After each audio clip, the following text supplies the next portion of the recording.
ইপিএফওর টাকা তোলার নিয়মে বদল, কেন্দ্রকে নিশানা সাকেত গোখলের। মোদী সরকারের ইপিএফও নিয়ম বদল হাস্যকর, কর্মীদের বেতন চুরির শামিল।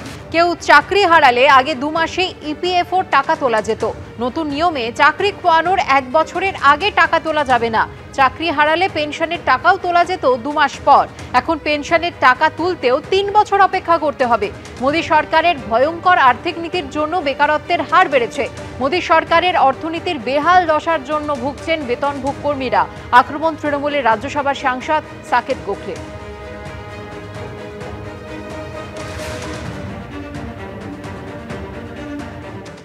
তৃণমূলকে না ভাবলেই হলো, তৃণমূল ডিএ আগে দিয়ে দিক কর্মচারীদের এবং রিটায়ার্ড লোকেদের, তারপরে এসব জ্ঞান দেবে। যদি কোনো প্রবলেম হয় তার জন্য নির্মলা সীতারামনজি যথেষ্ট। আমি বিষয়টা জানবো, যদি কারোর অসুবিধা হয় আমিও লিখব, যদিও ন্যাশনাল লেভেলের ইস্যু জানাবো। আমাদের অর্থমন্ত্রী, আমাদের প্রধানমন্ত্রী সব সময় কর্মচারীদের পক্ষে আছেন, সব সময়, সংগঠিত হোক অসংগঠিত হোক। 26-এর ভোটের আগে তৃণমূলে গোষ্ঠীকন্দল রুখতে বার্তা দিলেন রাজ্যের মন্ত্রী ও মধ্যমগ্রামের তৃণমূল বিধায়ক রথীন ঘোষ। একই বার্তা দিলেন দলের বাঁকুড়া সাংগঠনিক জেলার সভাপতি তারাশঙ্কর রায়। তৃণমূল দিকে দিকে গোষ্ঠীকন্দল রুখতে বার্তা দিতেই তীব্র কটাক্ষ করেছে বিজেপি। এই তৃণমূল কংগ্রেসের ছেলেরাই তৃণমূল কংগ্রেসের শত্রু। আমি তুমি না করে আমরা করবার চেষ্টা করব, যে আমরা সবাই মিলে আমরা হব। আর কয়েক মাসের মধ্যে 26-এর বিধানসভা ভোটের মহরণ। তার আগে উত্তর 24 পরগনা থেকে বাঁকুড়া, তৃণমূলের মন্ত্রী থেকে নেতা সকলের মুখেই শোনা যাচ্ছে গোষ্ঠীকন্দল রুখতে বার্তা, হুঁশিয়ারি। জানি অবশ্য কটাক্ষ করতে ছাড়ছে না বিজেপি। মঙ্গলবার বাঁকুড়ার খাতড়ায় তৃণমূলের বিজয় সম্মেলনী ছিল। সেখানে গোষ্ঠীকন্দল রুখতে কড়া বার্তা দেন বাঁকুড়া সাংগঠনিক জেলার সভাপতি। যারা তৃণমূল কংগ্রেস করে তারা তৃণমূল কংগ্রেসের পেছন লাগে বলেই খাতড়া ব্লকে আমরা হেরে যাই। এটাকে ঠিক করতে হবে।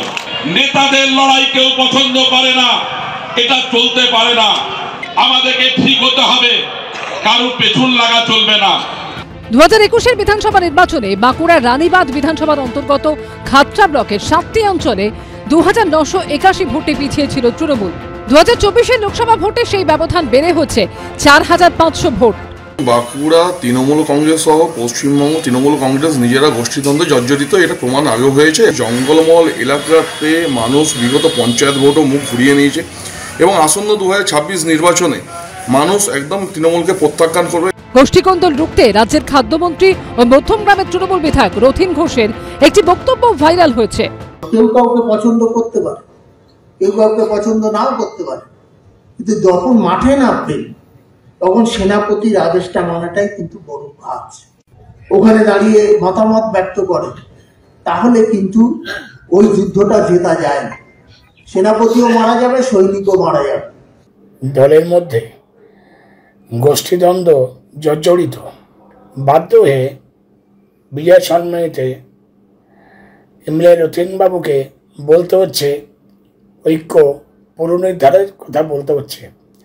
তিনি বিলক্ষণ বুঝতে পেরেছেন যে বিভাজনের ফাটলটা এত চওড়া, তাতে ওনার পক্ষে আর এই পুনরুদ্ধার করা সম্ভব নয় এবং বাংলা জুড়ে নিয়ন্ত্রণহীন দল চলছে।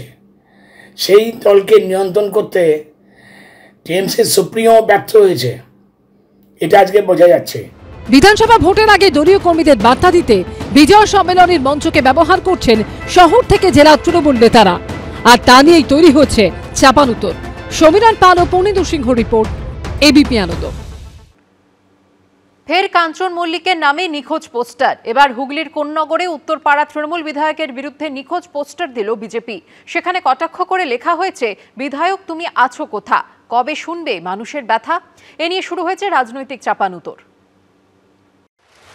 পোস্টারে পোস্টারে 6 লাখ এলাকা, কোনোটায় লেখা হয়েছে রাস্তাগুলো হচ্ছে শেষ, বিধায়ক আমার নিরুদ্দেশ। আবার কোথাও লেখা রয়েছে, বিধায়ক তুমি আছো কোথা, কবে শুনবে মানুষের ব্যথা। সবগুলো পোস্টারের লক্ষ্য একজনই, উত্তরপাড়ার তৃণমূল বিধায়ক কাঞ্চন মল্লিক। তার নামে এভাবেই একের পর এক পোস্টার পড়েছে হুগলির কোন্নগরের নবগ্রাম পঞ্চায়েত এলাকায়। সব পোস্টারে নিচে লেখা ভারতীয় জনতা পার্টি। বেশ কিছু পোস্টারে আবার লেখা হয়েছে, উত্তরপাড়ার বিধায়ক কাঞ্চন মল্লিককে খুঁজে পাওয়া যাচ্ছে না, কেউ সন্ধান পেলে আমাদের অবশ্যই জানাবেন। এখন সবচেয়ে খারাপ অবস্থা নবগ্রাম পঞ্চায়েতের রাস্তা, জল একটু বৃষ্টিতেই জল জমে যায়। নির্বাচিত জনপ্রতিনিধি কোথায়? সেই নির্বাচিত জনপ্রতিনিধিকে এমপি আবার দেখতে পারেন, এমপি তার গাড়িতে তোলে না। সেই নির্বাচিত জনপ্রতিনিধি সম্পর্কে তার কাউন্সিলররা বলছে তাকে দেখা যায় না। কদিন আগেই উত্তরপাড়ার কোতরং মিউনিসিপ্যালিটির একজন কাউন্সিলর স্বয়ং বলেছেন যে আমাদের বিধায়ককে আমরা পাই না, আমরা অন্য বিধায়কের দিয়ে সার্টিফিকেট নিই। অভিযোগ অস্বীকার করে বিজেপিকে পাল্টা আক্রমণের পথে হেঁটেছেন শাসক দলের বিধায়ক। সে তো এরকম পোস্টার পড়বে, ওনারা পরিযায়ী পাখি, ওনাদের আসতে হবে, রোজ রোজ দেখতে হবে, হ্যাঁ আমি যাচ্ছি কি যাচ্ছি না, তাহলে কোন ম্যাজিকে নবগ্রামের এইবারের এমএলএ লাইট থেকে রাত 2:30 রাস্তা হয়েছে, কানাইপুরে হাইমা চালু হয়েছে, এগুলো তাকে দেখতে হবে, আসতে হবে। বিজয় সম্মিলনীতে যে উপস্থিত থাকলাম উত্তরপাড়া, সেটা দেখতে হবে, আসতে হবে। তা আমি তো বিজেপির লোকদের দেখতে পাই না, আমি চাই একটু মাঝে মাঝে ওনাদেরও একটু দেখি। নবগ্রাম পঞ্চায়েতে মোট আসন 19টি, তার মধ্যে 9টি সিপিএম এবং 10টি তৃণমূলের দখলে। সেখানে তৃণমূল এবং সিপিএম এর সেটিং এর অভিযোগ তুলেছে বিজেপি। নবগ্রাম হচ্ছে সেই পঞ্চায়েত যেখানে গত পঞ্চায়েত নির্বাচনে সিপিএম এবং তৃণমূল কংগ্রেসের আসনের ডিফারেন্স মাত্র 1 ছিল। মানে এখানে বাজারে জনগণ আজকে বলছে যে সেখানে তৃণমূল এবং সিপিএম মিলিঝুলি একটি পঞ্চায়েত চালাচ্ছে। সেখানে তৃণমূলের বিরুদ্ধে সিপিএম এর কোনো আন্দোলন নেই, সিপিএম এর কোনো প্রতিবাদ নেই। জবাব দিয়েছে সিপিএম তৃণমূল দুপক্ষই। তৃণমূল আর বিজেপি মিলে তো রাজ্য চালাচ্ছে, তাই জন্য তাদের এটা মনে হয় শুভেন্দু অধিকারী তো মমতা ব্যানার্জির ডান কথায় চলে, বাঁ কথায় বসে। ডান হাতের কথায় চলে, বাঁ হাতের কথায় শুভেন্দু অধিকারী মমতা ব্যানার্জির উঠে বস করে, তাই জন্য তারা সব জায়গাতেই ভাবে মনে হয় সবাই সেটিং করছে। নির্বাচনের আগে বোধহয় এটা একটা অন্য ধরনের চমক বা অন্য ধরনের মানে কি বলবো অ্যাটেনশন ক্রিয়েট করতে চাইছেন। তো আমি তো এই সবেমাত্র বিজয় সম্মেলনী সারলাম উত্তরপাড়ার ওখানে, তো আমি জানি না, তবে আমি চাইবো ওনারাও থাকুন, মানে ওনারা শুধুমাত্র নির্বাচনের আগে কেন সারা বছর থাকুন। অতীতে বারবার বিতর্কে জড়িয়েছেন কাঞ্চন মল্লিক। এর আগেও তার নামে পোস্টার পড়েছে উত্তরপাড়ায়। লোকসভা ভোটের সময় প্রচারে বেরিয়ে কাঞ্চন মল্লিককে গাড়ি থেকে নামিয়ে দেন তৃণমূল সাংসদ কল্যাণ বন্দ্যোপাধ্যায়। সেই নিয়েও বিস্তর জলঘোলা হয়। সম্প্রতি কাঞ্চন মল্লিকের বিরুদ্ধে স্কুল অফ ট্রপিক্যাল মেডিসিনের বিভাগীয় প্রধানকে হুমকি দেওয়ার অভিযোগ ওঠে। এবার বিধানসভা ভোটের আগে ফের উত্তরপাড়ার তৃণমূল বিধায়কের নামে পোস্টার পড়ল এলাকায়। সৌরভ বন্দ্যোপাধ্যায়ের রিপোর্ট, এবিপি আনন্দ, হুগলি। সিরাপ আতঙ্কের মধ্যেই ফের ভয় ধরানো খবর। কাপ সিরাপ খেয়ে শিশুর মৃত্যুর অভিযোগের মধ্যেই ফের গুণগত মানের পরীক্ষায় ফেল একাধিক প্রয়োজনীয় ওষুধ। 34 রকমের ওষুধ নিম্নমানের, জানালো কেন্দ্রীয় ড্রাগ কন্ট্রোল। বাজার থেকে ওই ওষুধগুলি প্রত্যাহারের নির্দেশ দিল রাজ্য ড্রাগ কন্ট্রোল। মধ্যপ্রদেশে রাজস্থানে একাধিক শিশু মৃত্যুর ঘটনায় অভিযোগের আঙুল উঠেছে কাপ সিরাপের দিকে। আতঙ্ক ছড়িয়েছে গোটা দেশে। এই প্রেক্ষিতে আতঙ্ক আরও বাড়ালো central drugs standard control organisation বা সিডিএসকোর সাম্প্রতিক রিপোর্ট।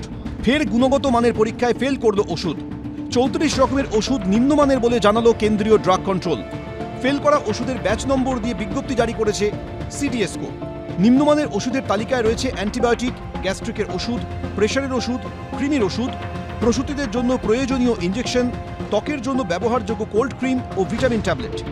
এর মধ্যে অনেক ওষুধ প্যাকেট থেকে বের করার পরই গুঁড়ো হয়ে যাচ্ছে। অনেক ওষুধে রাসায়নিকের পরিমাণ সঠিক নয়। বহু অ্যান্টিবায়োটিকের নমুনায় দেখা গেছে যে পরিমাণ নির্দিষ্ট সামগ্রী থাকার কথা তা নেই। আমরা মনে করছি যে এই ওষুধটা কাজ করে না, কিন্তু ওষুধটা কাজ করছে না সেটা নয়, ওষুধটার কোয়ালিটি খারাপ বলে সেই অসুখটা সারছে না।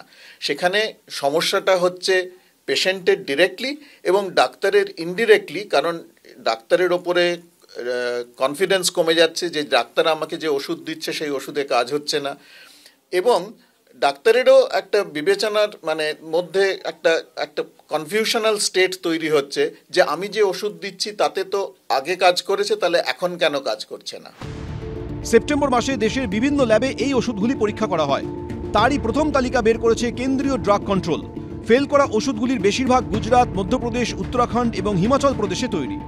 কেন্দ্রীয় ড্রাগ কন্ট্রোলের রিপোর্ট সামনে আসার পরেই 34টি ব্যাচ নম্বরের ওষুধ বাজার থেকে প্রত্যাহারের নির্দেশ দিয়েছে রাজ্য ড্রাগ কন্ট্রোল। অ্যান্টিবায়োটিকের ক্ষেত্রে আরও এটা ভয়ঙ্কর, কেননা অ্যান্টিবায়োটিকটা যদি সময় মতো পরিমাণ মতো না থাকে তাহলে যেটা হবে সেটা হচ্ছে যে অ্যান্টিবায়োটিকের জোরটা কমে যাবে। তাতে প্রথম রুগীর হয়তো খুব একটা কিছু হবে না, সে একটা 80% এফেক্টিভ বা 70% এফেক্টিভ অ্যান্টিবায়োটিক নিয়ে সে বেরিয়ে যাবে, কিন্তু তাতে ওই যেটা হয় আর কি যে রেজিস্ট্যান্ট জীবাণু অনেক তৈরি হবে আর কি পরে, পুরো ডোজ যদি না দেওয়া হয়। এগুলো তাৎক্ষণিকভাবে তো অনেক সময় ধরা সম্ভব নাও হতে পারে। সেপ্টেম্বর মাসেও কেন্দ্রীয় ড্রাগ কন্ট্রোলে পরীক্ষায় ফেল করে 97টি ওষুধ। বিভিন্ন কোম্পানির ক্যাথেটার, স্যালাইন এবং তরল ওষুধ শরীরে প্রবেশ করানোর ইনফিউশন সেট সহ ফেল করে বিভিন্ন চিকিৎসা সরঞ্জাম।